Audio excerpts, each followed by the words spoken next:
A Denise tava com o Já dedo tava no esperando. botão. Tá bom aqui o tamanho, meninas? Tá ótimo. Boa noite. Boa noite. Boa noite, Denise. Tudo bom?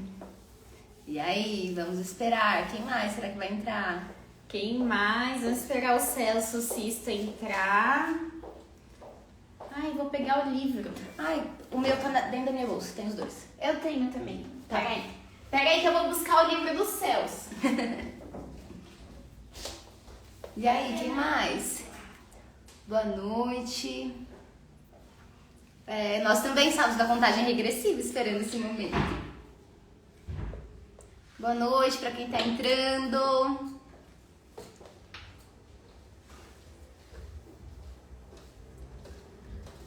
Cheguei. Chegou, ó, o Celso já tá lá. Vocês estão nos escutando bem? O áudio tá bom?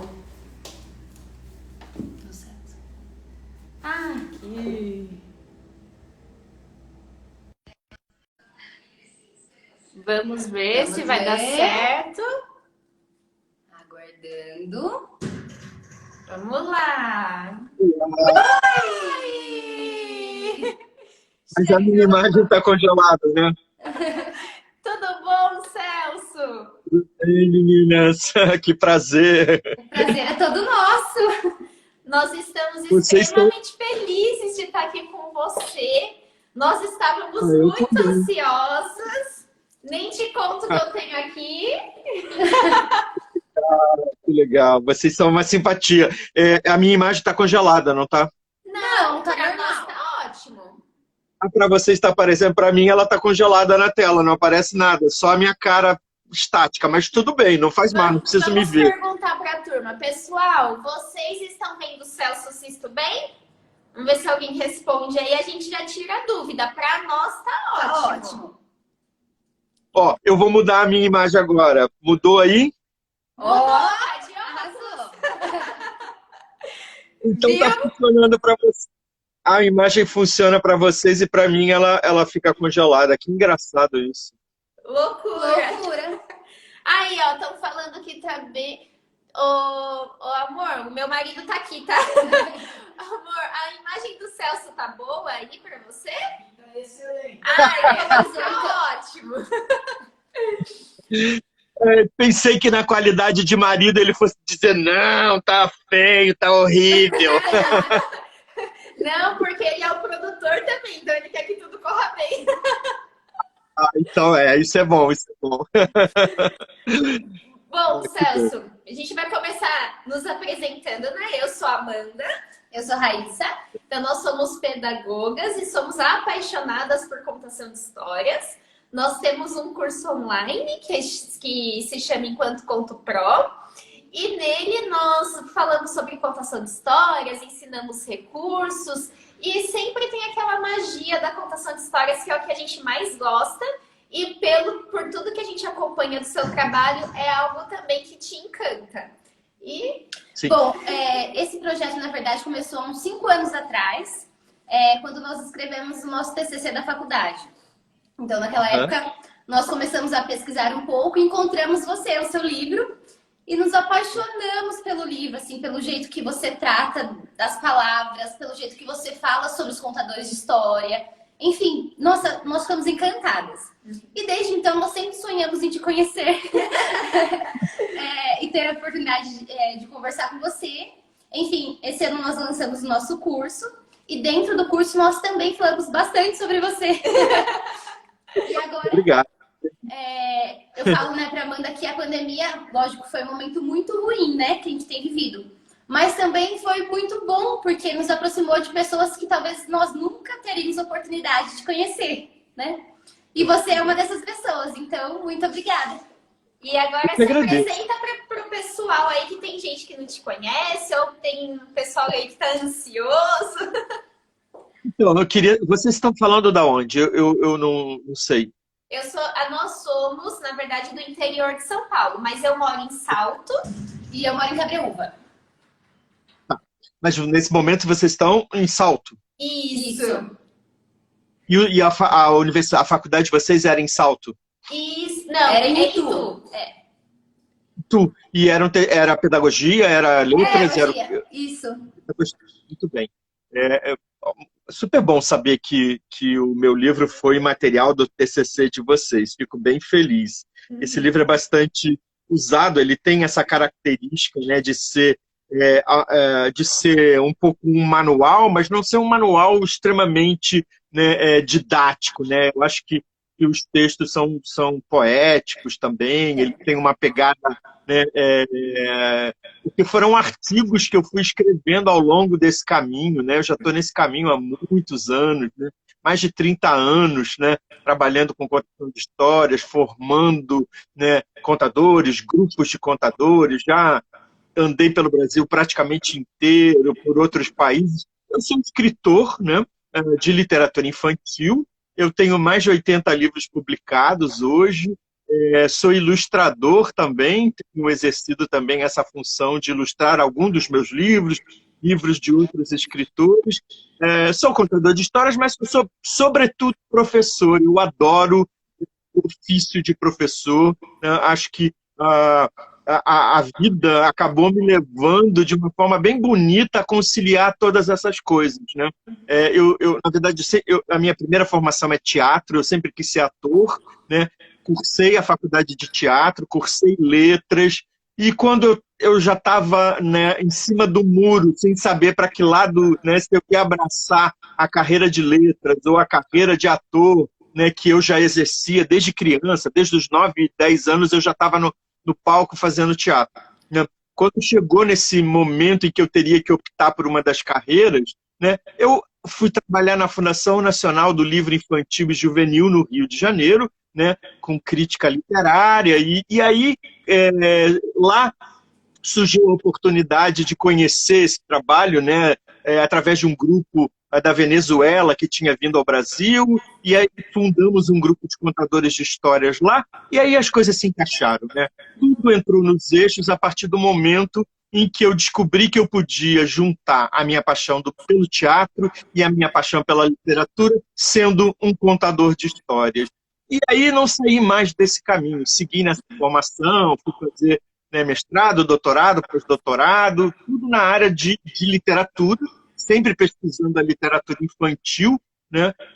No mestrado eu pesquisei os contos populares recontados pela Ângela Lago. No meu doutorado eu fiz uma grande pesquisa sobre as histórias africanas, que tem sido um foco de pesquisa grande da minha produção literária, né? E nos últimos tempos eu voltei para a universidade para fazer mais uma graduação em artes visuais para complementar tudo isso, né? Já que eu também atuo como ilustrador, eu queria, né, conhecer outras linguagens dentro das artes visuais, tive a oportunidade de me encantar com a cerâmica, né, de experimentar serigrafia, né, de aprender sobre bordado com pintura, enfim. Eu sou movido por essas paixões, assim, pela arte, né? A arte, né, é o meu primeiro ar.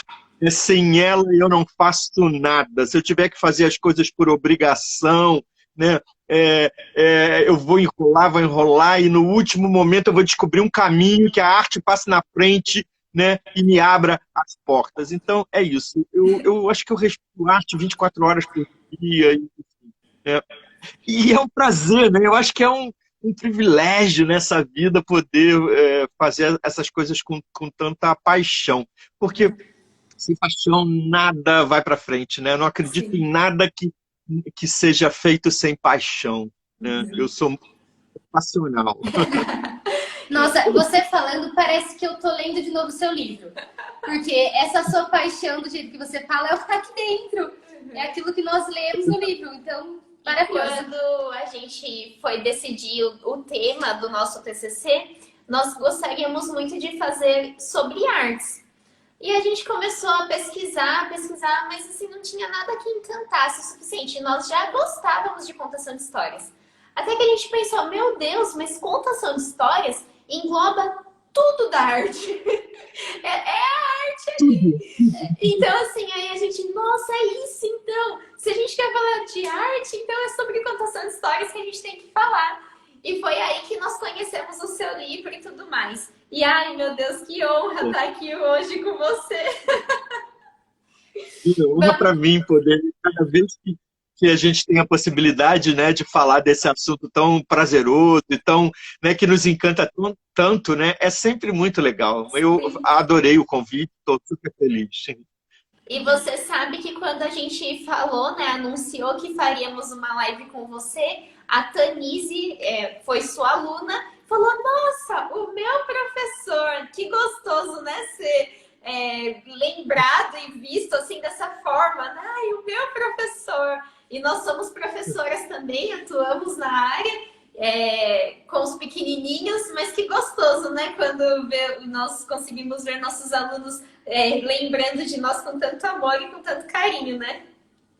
Acho que esse é o melhor presente, né? Eu já estou nessa caminhada há muito tempo, né? Então eu tenho alunos já, né, que já são mestres, doutores, enfim, né? Mas é muito legal quando eles lembram da gente com carinho, né?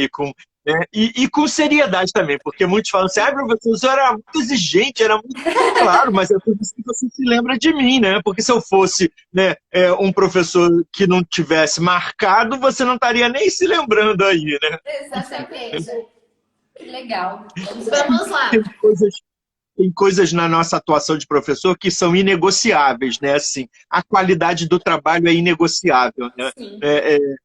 Nós vamos construir esse conhecimento junto, isso vale para a carreira de qualquer professor, mas, né, cada um tem um papel a desempenhar nisso aí, né? Vamos colaborar, né, da forma mais amistosa, da forma mais amável possível, mas todo mundo tem que fazer a sua parte, né? E outra coisa que é fundamental, né, para o professor é o amor. E você falando, é isso, se você não amar o que você faz, se você não amar contar história, se você não amar dar aula, não vai ter o mesmo sentido para o ouvinte, né? Então, o amor é tudo. Se você não encantar o outro, como é que você vai fazer com que aquele objeto de estudo seja significativo para o outro, né? As histórias fazem isso, né? Se você não encantar o outro com a história, né, que te mobilizou, né, como é que você vai fazer com que o outro esteja estimulado, né, para se conhecer, né, para ser um bom sujeito, para se relacionar com o seu entorno de uma forma íntegra e ética, para usar o seu poder de criador e de criação para resolver as coisas que lhe cabem? Tudo isso está relacionado ao contar histórias. Porque, na verdade, a vida é uma grande narrativa, né? Claro. E nós estamos escrevendo a nossa narrativa enquanto estamos em ação. Né? Mas a gente pode escrever essa narrativa em dois planos, né? No plano real e no plano da fantasia, porque sem essa fantasia, sem esse imaginário, a gente não vive também, né? Sim. Quer falar? Aí você tem um trecho do livro que você fala, né, que a primeira coisa que precisa, que o contador de história precisa ter é ele se apaixonar pela história que ele vai contar. Porque se ele não se apaixona, ele não consegue demonstrar essa verdade na história para as pessoas, né? E é exatamente isso. E demonstrar essa verdade e fazer com que isso chegue até o outro, né? Porque eu sempre acho que uma história que não me toca, ela fica embarreirada, ela fica fria, ela fica mecânica, ela não mexe com o meu interior, né, a ponto de fazer com que isso se torne uma ebulição, né? Se eu não for esse vulcão na hora de contar, né, como é que eu vou espalhar essa lava, né, para os outros, né, a ponto de queimá-los, de fazer, né, com que eles, né, mergulhem também nessas histórias e essas histórias fiquem trabalhando dentro deles. A gente fala sempre, né, que o ouvinte, o que a gente faz é sugerir, né, com a voz, com o corpo, com a nossa emoção, com as palavras, né, com a linguagem que a gente utiliza, mas ele que é o coautor da história, né? Ele que vai organizar isso no seu imaginário, né, para dar significado para isso, né? Então, esse exercício é de mão dupla, né? Esse exercício é meu, mas é do outro também, né? Eu acho de uma responsabilidade imensa isso, acho de uma responsabilidade enorme, e às vezes me chateia muito ver, né, histórias sendo contadas de qualquer jeito, né? Desrespeito ao dono do texto, né? por um esvaziamento do trabalho de linguagem preciosa que é do outro autor, né? Se o texto tem uma autoria, né? Uma autoria. Eu fico pensando, por exemplo, eu sempre dou esse exemplo. Eu amo os textos da Marina Colasanti. Eu acho que ela é uma das escritoras, né, que tem uma prosa poética das mais trabalhadas, das mais finas, né, das mais perolares. Né? Contar uma história da Marina Colasanti sem usar a linguagem que ela colocou lá no papel é trair a história dela, para mim, na minha concepção. Né? Então, se eu vou me aventurar a contar uma história, eu vou dizer para o público, vou contar para vocês, né, um espinho de marfim da Marina Colasanti. Eu vou contar o texto dela, né, embora isso seja trabalhosíssimo, né? Isso se aproxime quase que inteiramente do trabalho de um ator. Mas... Opa! Desculpa! Voltamos. Eu tô vendo vocês. Caiu o celular, imagina!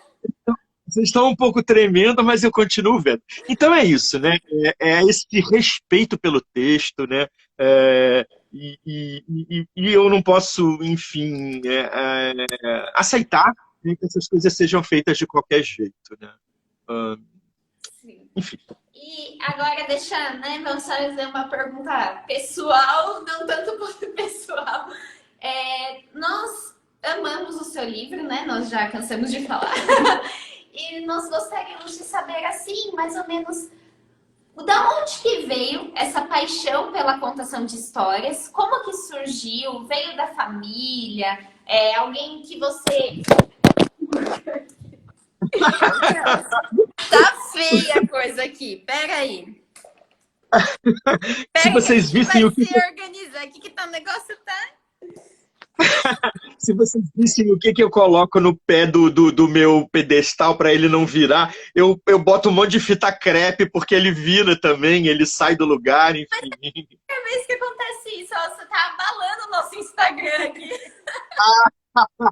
Abalando as estruturas. Tá caindo tudo o livro. Ai, meu Deus do céu, desculpa.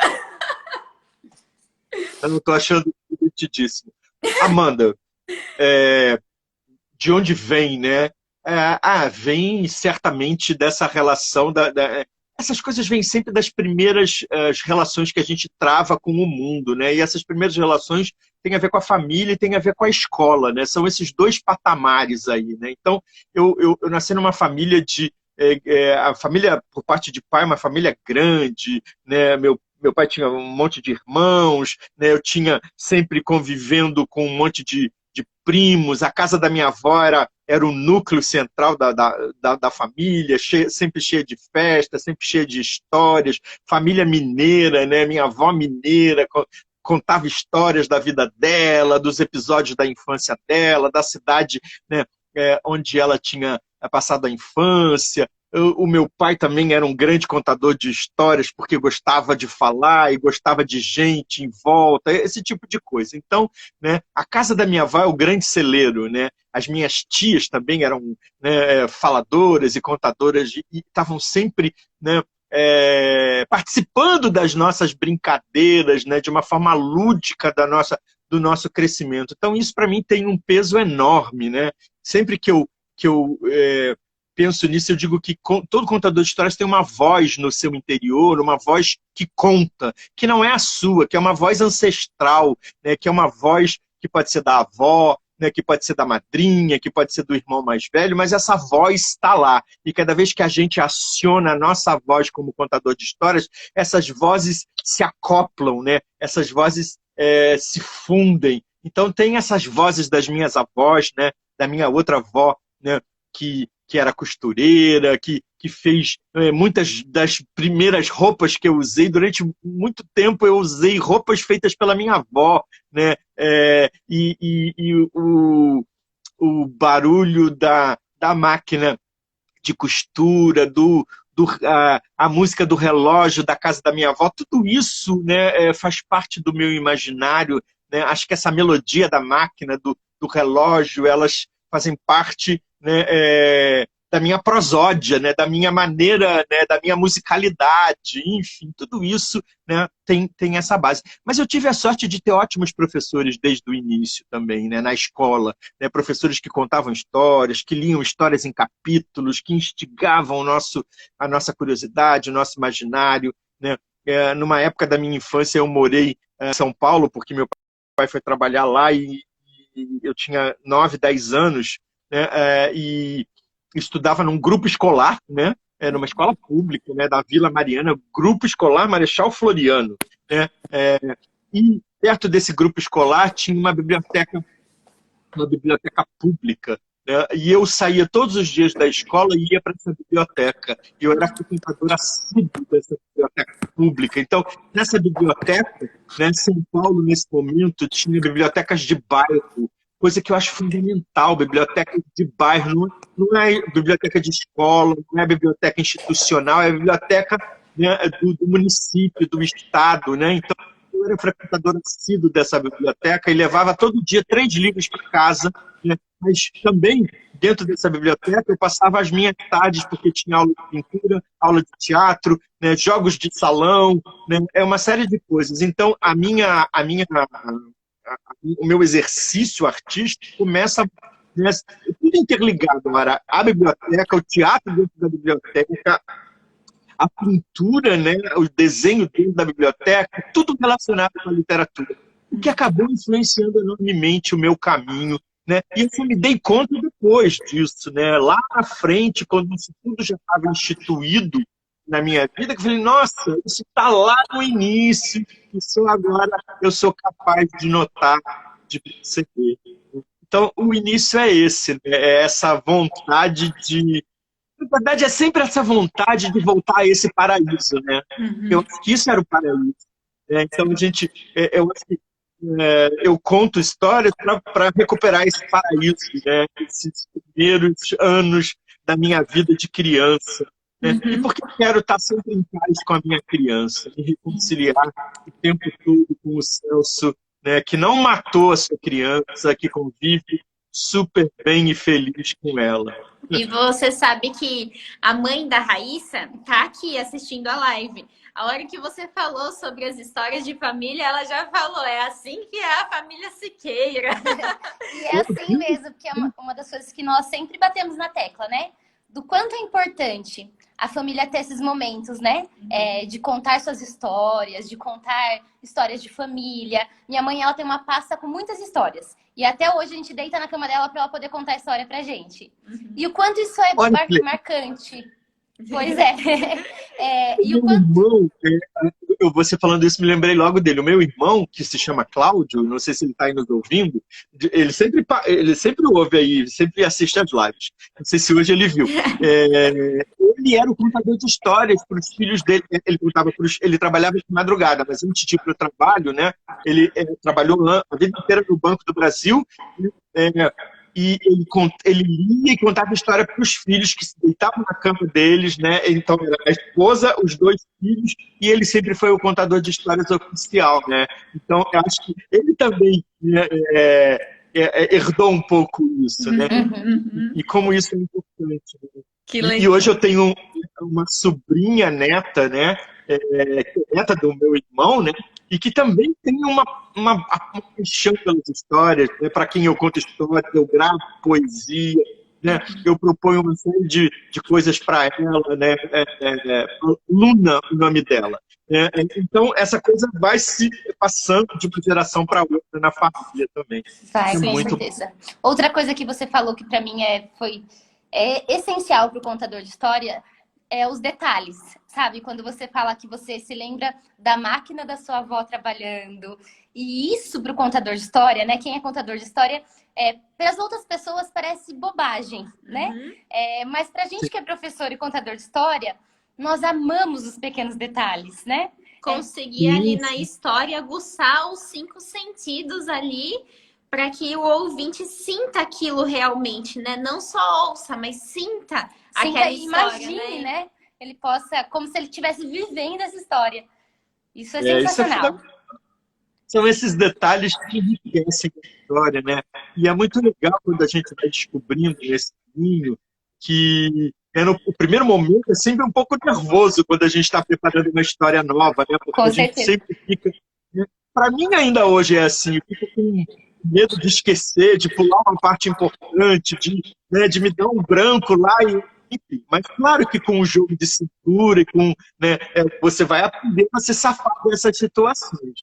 Mas é muito legal quando você vai descobrindo que você pode, nesse exercício de contar, descobrindo um som diferente, uma voz diferente, uma onomatopeia que vai enriquecer a história. Às vezes você chama atenção para uma coisa que na hora e você nunca tinha feito daquele jeito, então você vai modificando. O mais legal é que é isso vivo, né? Você vai modificando a maneira de contar a história.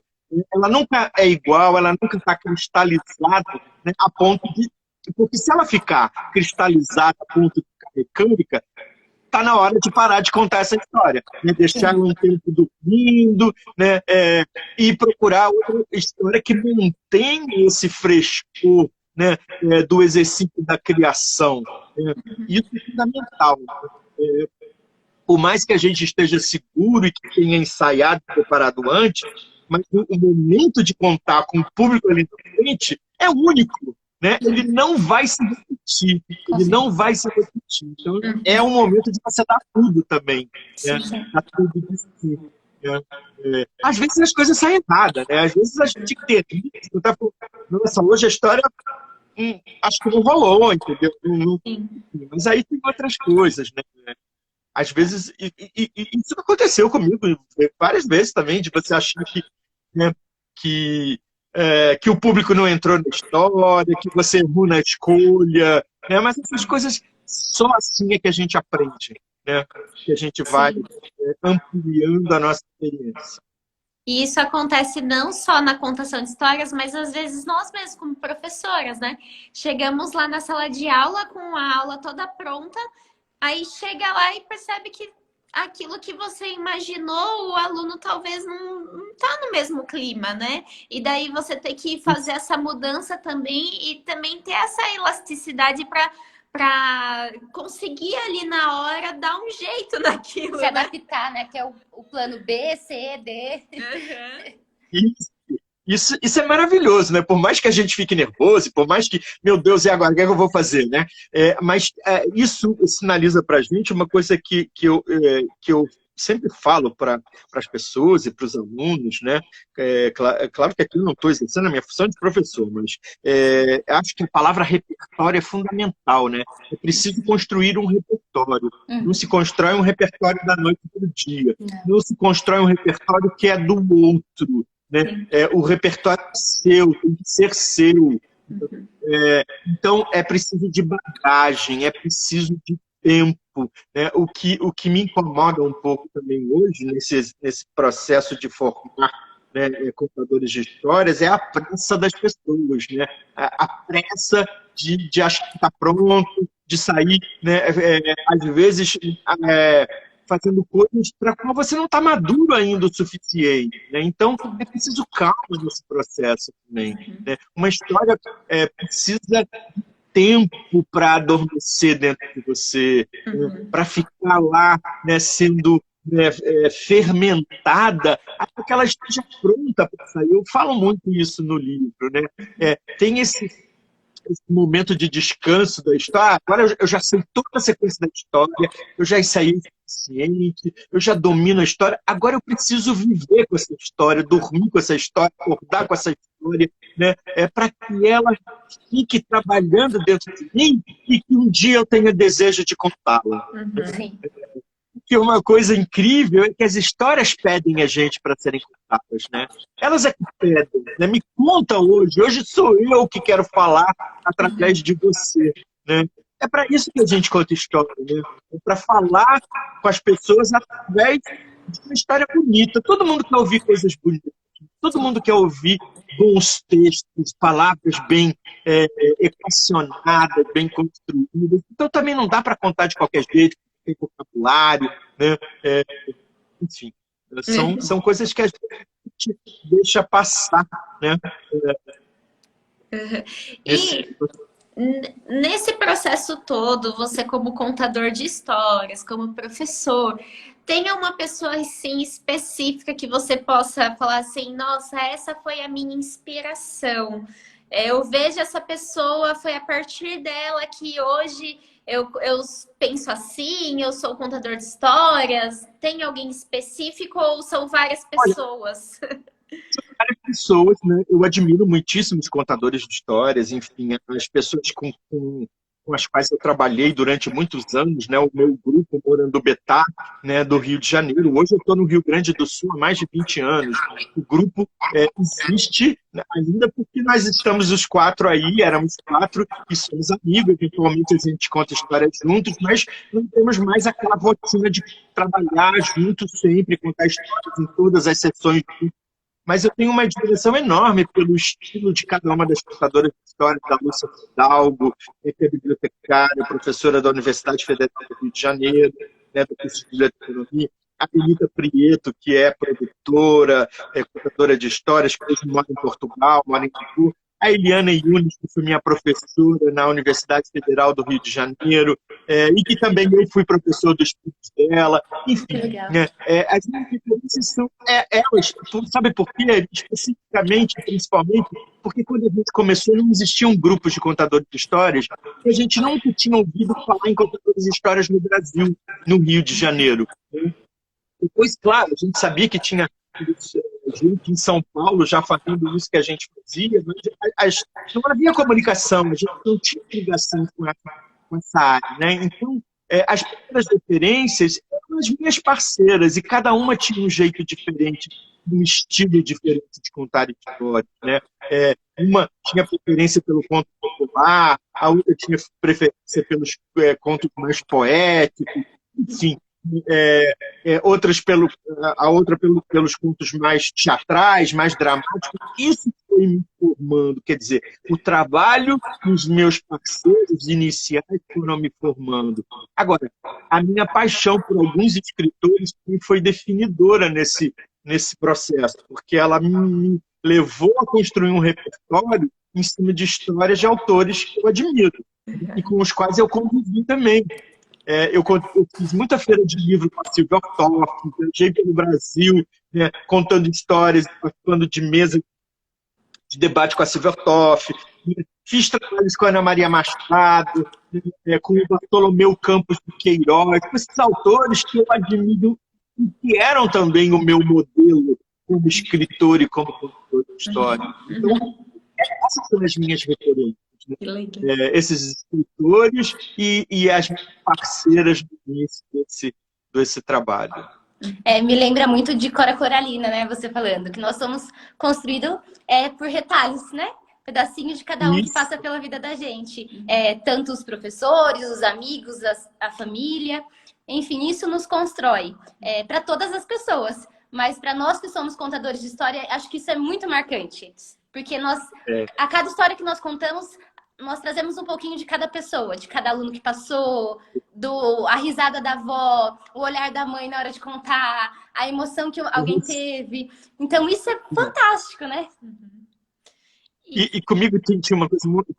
Agora eu tenho feito menos isso, mas quando eu comecei nesse processo, eu enchi o saco das pessoas de lá de casa, né? Porque eu queria ensaiar e queria que eles ouvissem a história. Então, eu ficava pedindo, né, colaboração, o que tá bom, o que não tá, me diz, está funcionando, gostou disso, gostou daquilo, e pegava todo mundo que tivesse perto, né? Então, a gente isso faz parte da nossa história, né? Essa construção compartilhada também do nosso espaço íntimo da casa, enfim. Sim. Isso é muito legal. Se for na Cora Coralina, quando eu conheci a Cora Coralina pessoalmente, eu fazia letras. Eu fazia letras na Universidade de Brasília, na UNB, nessa época. Eu passei minha adolescência. Já viu que a minha vida foi uma ciganice só, né? Eu nasci no Rio de Janeiro, eu passei a adolescência e o início da vida adulta em Brasília, em São Paulo primeiro e depois em Brasília. Depois voltei para o Rio de Janeiro e hoje eu vivo no Rio Grande do Sul. Então, né, eu entrei na Universidade de Letras, na Federal de Brasília, na UB, e quando estava quase no final, a Cora Coralina foi fazer uma palestra para os alunos de letras. Então, eu a conheci nesse momento. E ter visto aquela mulher com aquela idade, né? Ela já estava beirando os 90 anos naquela época. Isso foi nos anos 80. Eu estudei na UNB em 84. E foi marcante na minha vida também. Aquela simplicidade, né? E toda aquela carga poética de olhar o mundo, né? De um modo tão especial que é o olhar do poeta, né? É um olhar tão preciso, precioso. Foi marcante para mim. E para a paixão cada vez maior por esse caminho, né, das letras, né, da escrita. Eu gosto muito dessa escrita poética. Eu, como escritor, especificamente, como contador de histórias também, eu tenho muitos textos no meu repertório que são textos poéticos, né, memorizados e tal. Então, eu gosto muito dessa escrita mais de prosa poética.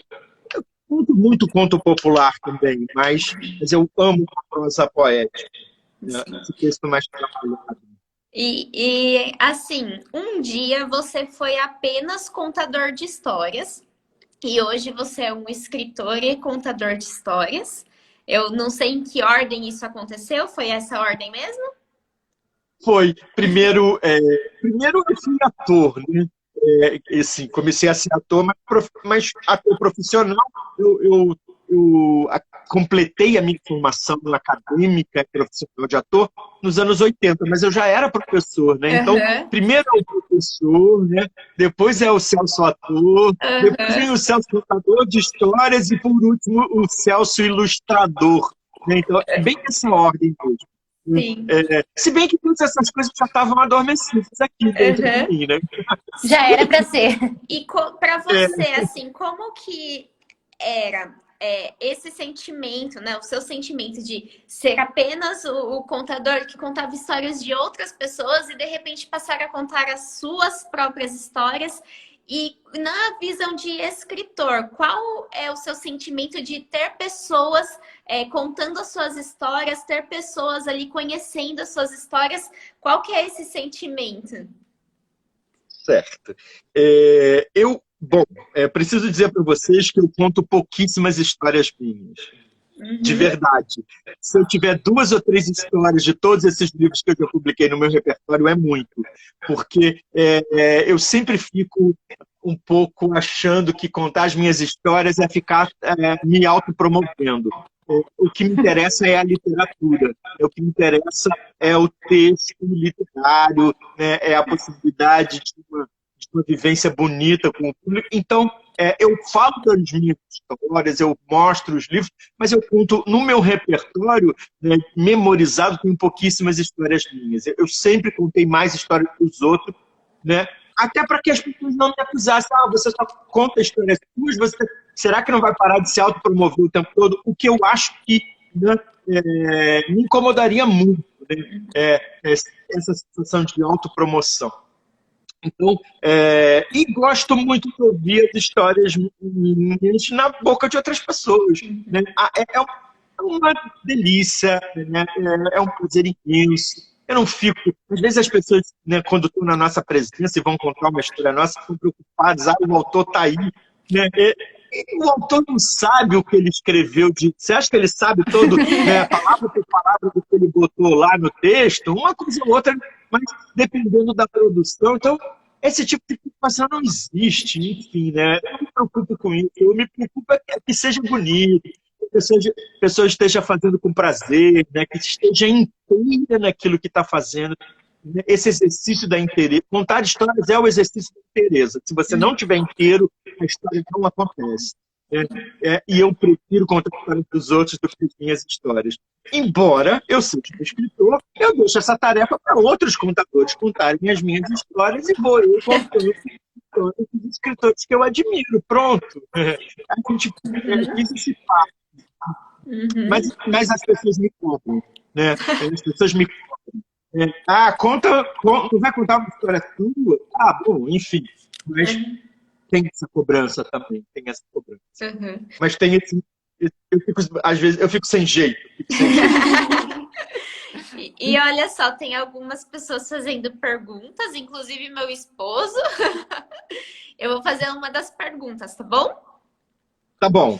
É que eu não consigo ler tudo que passa aqui, porque é muita coisa, né? Tá. Então, eu preciso de tudo de vocês. Pode deixar que a gente lê. Uma história, uma mesma história contada em estados diferentes, né? Estados do país diferentes. Precisa sofrer adaptações ou tende a ser recebida pelo público de forma muito diferente? As duas coisas, né? Elas tendem a ser recebidas diferentes, porque o público muda, né? Outro contexto. Às vezes uma palavra, né, tem um significado aqui, tem outro lá, né? E principalmente quando você vai contar histórias em outra língua, isso acontece muito, né? Eu fiz muitos trabalhos em países de língua espanhola, contei muitas histórias em espanhol. Então, às vezes a gente traduz de uma maneira e chega lá, né, você vê que aquela palavra tem uma outra conotação, outro significado, as pessoas estão rindo quando era para ser sério, enfim, né, e você vai tendo que fazer essas adequações ao local em que você está. Então, as duas coisas acontecem. Precisa se adequar ao público e precisa se adequar a um linguajar, muitas vezes, local, né, de uso daquele público, daquelas pessoas. Mas isso também, para que isso aconteça, você precisa estar no local por mais tempo, né? Você não pode só chegar lá, contar histórias, porque você não vai absorver essa cultura local num único contato, né? Mas isso é importante principalmente quando a gente conta contos populares. Agora, existem muitas maneiras, por exemplo, eu conto uma história que Os Figos da Figueira, né? Que é uma história que está no meu repertório há mais de 30 anos. E ela tem maneiras diferentes de contar em regiões diferentes do Brasil. A música que eu canto dentro da história, né? Em outros lugares cantam diferente, enfim. Essa história, né, é um exemplo muito legal de como a mesma história pode ser contada de muitas maneiras distintas, né? E os nomes vão mudando, né? Eu falei Os Figos da Figueira, em alguns lugares ela é chamada de A Menina Enterrada Viva, Os Passarinhos da Figueira, A Menina dos Cabelos de Palha, enfim, né? Os nomes vão mudando e os elementos da história também vão mudando, né? Porque eles estão refletindo uma cultura local, né? E uma linguagem local. Vamos lá, eu acho que tem mais uma aqui.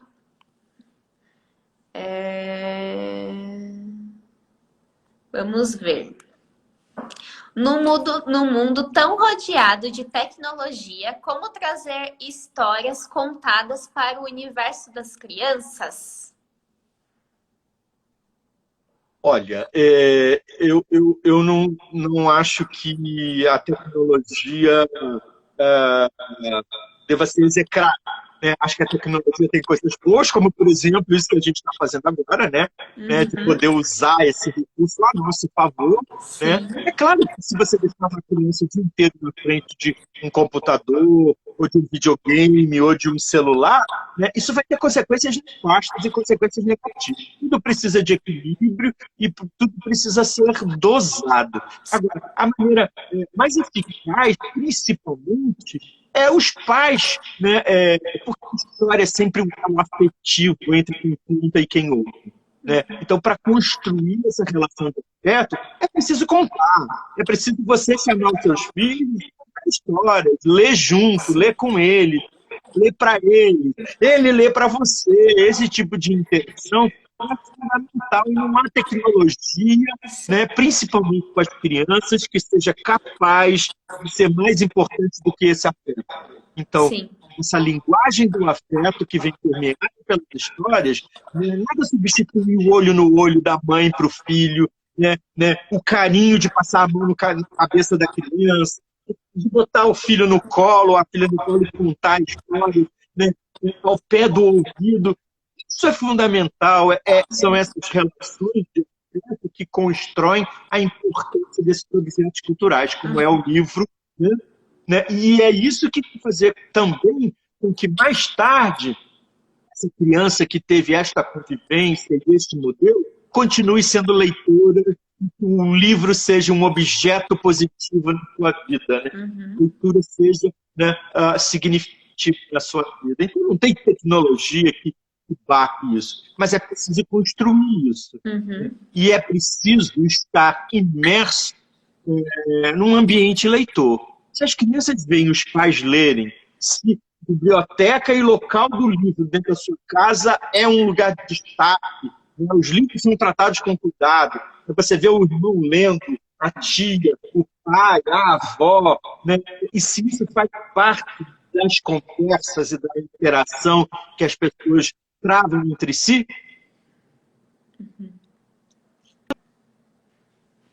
construída, é só fazer isso, sequência, né? É isso. Nós costumamos muito falar isso, né, Rá? Às vezes a gente tem a impressão que as pessoas têm um pouco de vergonha de contar suas próprias histórias, né?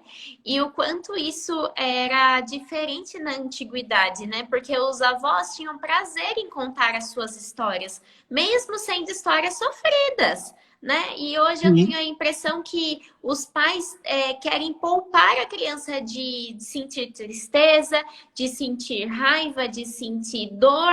E não é assim, né? Existem histórias tristes, existem histórias alegres e assim nós temos que trabalhar os nossos sentimentos. Uma história que a gente gosta muito é A Pequena Vendedora de Fósforos. Adoro. Sim, e a primeira vez você falando, né, que contava para sua família, nós estávamos ensaiando e tudo mais as histórias, cada uma na sua casa, para depois a gente juntar e ver quem ficaria com qual parte. E aí eu falei pro meu marido, na época ele não era nem meu marido, ele era meu namorado. Falei, olha, eu vou contar uma história para você e daí você vê se tá bom. Tá bom? Dele, tá bom, mas assim, não deu muita importância. Tá bom. Aí, de repente, eu terminei, ele ficou calado. Aí eu falei, tá, você não gostou? Aí a lagriminha já... é porque é muito triste. E quanto esse sentimento é importante, né? Claro. A vida não é só alegria, a gente precisa viver, né? O ser humano é essa carga, esse manto de emoções o tempo inteiro, né? A gente não vai sentir alegria e felicidade o tempo todo. É preciso, né, exercitar todas essas coisas de uma forma positiva, de uma forma saudável, né? É melhor você matar o inimigo dentro da história do que matar na vida real, entendeu? Então, essa vivência psicológica e sentimental, e construção de conceitos, que as histórias possibilitam para as crianças desde o início desse processo, é fundamental para a gente criar seres saudáveis, né? Para a gente ter, né, crianças saudáveis. Eu gostei muito do que você falou aí, Amanda, de juntarem as histórias. Eu acho que é muito legal esse exercício de contar histórias em dupla, né? O meu grupo, Morando Betá, a gente fez uma das coisas mais significativas desse processo, a gente fez, foi logo no último ano, antes de eu me mudar para o Rio Grande do Sul. A gente fez uma temporada no Centro Cultural Banco do Brasil contando Shakespeare. Então, a gente, né, adaptou as peças, né? Era dramaturgia. Shakespeare não escreveu conto, não escreveu histórias, né? Escreveu sonetos, tem sonetos, né? Tem poesia, mas a gente adaptou as peças para serem contadas. E a gente contava os 4 juntos, né? Não era cada um contando uma história, porque esse exercício propicia um ganho enorme para os contadores, porque contar a história sozinho, você é dono de tudo, você faz o que quer, você não precisa de dar satisfação para ninguém, ou seja, você orquestra, administra, dirige isso do jeito que quiser. Contar histórias com o outro é muito mais difícil, né? Você tem que se adequar, né? Tem os momentos precisos de entrar, né? De dar a deixa, enfim, todas essas inter-relações que o contar coletivo proporcionam é muito legal. Então, eu sempre invisto e insisto, né, que as pessoas contem histórias coletivamente, que apareçam grupos de contadores de histórias que atuem dessa forma, de contarem juntos, né? Porque eu acho que isso, né, sobretudo, faz a gente aprender a ser generoso também. Uhum. E sair um pouco dessa visão egocêntrica de o artista, né, como esse ser iluminado, maravilhoso, superior, né, que chega lá e arrasa. Não é isso, né? A gente não está ali para isso, né? A gente está ali para ser instrumento de uma outra coisa muito mais importante, que é todas essas coisas que estão ligadas, né, à literatura como um objeto de humanidade, né? Isso, para mim, é o fundamental. E você sabe que às vezes as pessoas veem nós duas contando histórias juntas e falam: ah, conta história sozinha, porque eu quero ver como que é, porque eu acho que é muito mais fácil contar história em dupla do que sozinha. E a gente bate na tecla que não, que contar histórias em mais pessoas, no nosso caso uma dupla, é muito mais difícil, porque tem o sentimento de cada uma, né? As duas têm que estar na mesma sintonia, ali, colocando o mesmo sentimento na história. E daí, se não estiver legal, aí vamos gravar de novo, vamos fazer de outra forma. Então, assim, é sim mais difícil. E também ajuda nesse sentido de deixar o outro aparecer, deixar o outro também estar à frente, né? Sim, Isso. até agradeço por essa sua fala, porque é a primeira pessoa que fala sobre isso conosco. E assim, quando nós começamos a contar história, nós nunca vimos dois contadores de história juntos. É sempre um. E daí nós não conseguimos nos separar. Quando a gente começou, a gente não quis separar. A gente quis continuar junto, e daí veio o projeto. Mas e é muito difícil a gente contar a história separada. Sim. A gente sempre conta juntas.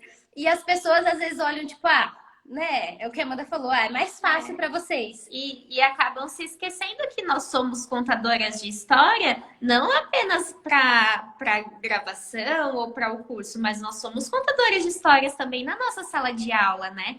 Hoje nós temos sala de aula juntas, mas nós tínhamos salas separadas e nós tínhamos que contar sozinhas as histórias para os nossos alunos. Então, essa é uma forma que também nós fazíamos. Mas nós nos sentimos confortáveis dessa forma e também isso nos ensinou demais, viu? Muito. Que legal, que legal. Não percam isso, não percam esse prazer de estarem juntas contando, né? Porque isso é muito legal, muito legal. Mas, claro, vocês podem também estarem juntas na mesma sessão de histórias e ter uma história que uma vai contar sozinha, né? Eu acho que, como exercício, tudo é válido, desde que isso seja bonito, né? Desde que isso seja bem feito, né? Mas eu gosto muito porque contar histórias com outra pessoa, seja em dupla, seja em trio, em quarteto, né? Eu acho que dá uma dinâmica para a história, para a apresentação, que renova a atenção do público o tempo inteiro. Então, intercalar essas coisas é bom também, né? Um sozinho, aí vem um trio, uma dupla, enfim. Né? Essa mescla também renova o tempo todo a atenção do público. Eu acho muito bom. Sim. E para encerrar, né, que está acabando nosso tempo, eu queria ouvir de você, né? O que você tem para dizer para quem está aí nos assistindo, que é contador de história, que é pai, mãe, enfim, que é apaixonado por essa arte de contar história? Você teria alguma sugestão, algum conselho, enfim, algo a dizer? Olha, acho que tudo que a gente falou até agora serve para todo mundo nesse sentido, como conselho, como reflexão, né, como minhoca na cabeça, né, pulga atrás da orelha, para a pessoa ficar, né, pensando nessas coisas aí. O que eu acho que é fundamental, né, nesse ofício que a gente exerce primeiro, a gente não perder a perspectiva de que a gente lida com gente, né, a gente lida com ser humano, né? E poder ser um agente de transformação para um mundo melhor, né? Independente da religião que a gente tenha, né? Das crenças que a gente tem, é fundamental, né? A gente pode, né, em qualquer coisa que a gente faça, né, tá contribuindo para um mundo melhor, né? Eu ando muito, né, nesse momento tão difícil, tão complicado, não só do Brasil, mas como do mundo, né? A gente ouve sempre, né, e eu digo isso também, o ser humano não deu certo, o ser humano faliu, né? O ser humano é que precisa ser reinventado, né? Então, vamos reinventar esse ser humano, né, de uma forma bonita, de uma forma positiva, né, com as histórias, né? Com as histórias, com com a literatura, né? Acho que precisamos sair, né? O Brasil precisa sair da condição, né, de, né, predomínio de um país de não leitores para um país de leitores. Então, isso me interessa também, que nós possamos um dia ser apontados, né, como um país de leitores, em que as pessoas, né, têm um nível, né, de qualificação mais alto, né, e que a gente possa ter as mesmas chances para todo mundo, né, um dia nesse país. É utópico? É utópico, sim, mas sem utopia a gente não vive, né? Sim, exatamente. Bom, está acabando nosso tempo. Nós gostaríamos de mais uma vez agradecer pelo seu carinho conosco, né? Para quem não sabe, a gente tinha agendado essa live há uma semana atrás, mas não deu por conta do nosso trabalho. E o Celso foi super solícito em mudar o dia conosco, né? E eu sei que essa já é a terceira live dessa semana, você deve estar estressado. Mas mesmo assim veio aqui doar mais um pouquinho do seu tempo pra gente, né? Para todos que estão nos ouvindo. As pessoas estão elogiando muito aqui, falando o quanto essa live foi sensível, né? O quanto essa live foi humana. E é isso mesmo, é isso que fica para nós. A sensibilidade é a humanidade. Posso fazer um pedido? Vou pedir para as pessoas que estão nos ouvindo e para quem elas quiserem pedir também, se inscrevam no meu canal. Eu estou quase chegando lá nos 1000, né? Se inscrevam lá, se inscrevam, eu conto histórias, eu coloco meus poemas lá, enfim, tem uma série de trabalhos lá. As tarefas que eu proponho para minha sobrinha neta estão gravadas lá, tem um monte de coisa legal lá no meu canal. Se inscrevam lá, é só me procurar no YouTube pelo meu nome, Celso Sisto, Sisto com S. Vamos lá, me deem essa força. Tá, todo mundo ajudar o Celso. Nós também temos um canal no YouTube, Enquanto Conto também. Vocês se inscrevam também, deve ter aqui espectadores do Celso também. Então, se vocês gostarem das histórias, também vão lá, se inscrevam. Nos deem essa força, né, Celso? Isso, com certeza, com certeza. Esse trabalho maravilhoso que vocês fazem. Merece muito público e muita visibilidade. E quem se interessar, nós temos também nosso curso online. O Celso tem diversos livros, uma vasta Produção. Isso. E vocês podem acompanhar-nos. E é isso, Celso. Um beijo. Beijo, viu? Muito Deus obrigada. Obrigada, viu? Foi um prazer te conhecer. Tchau. O prazer foi meu. Muito obrigado. Sucesso para vocês. Depois me mandem a gravação para eu poder disponibilizar também, tá bom? Porque eu acho que vocês podem me mandar um link depois para eu para disponibilizar isso no meu Face, enfim. Tá bom? Obrigado, meninas. Sucesso. Adorei conhecer vocês assim, pessoalmente mediado pela câmera. Tchau, tchau. Beijo. Tchau.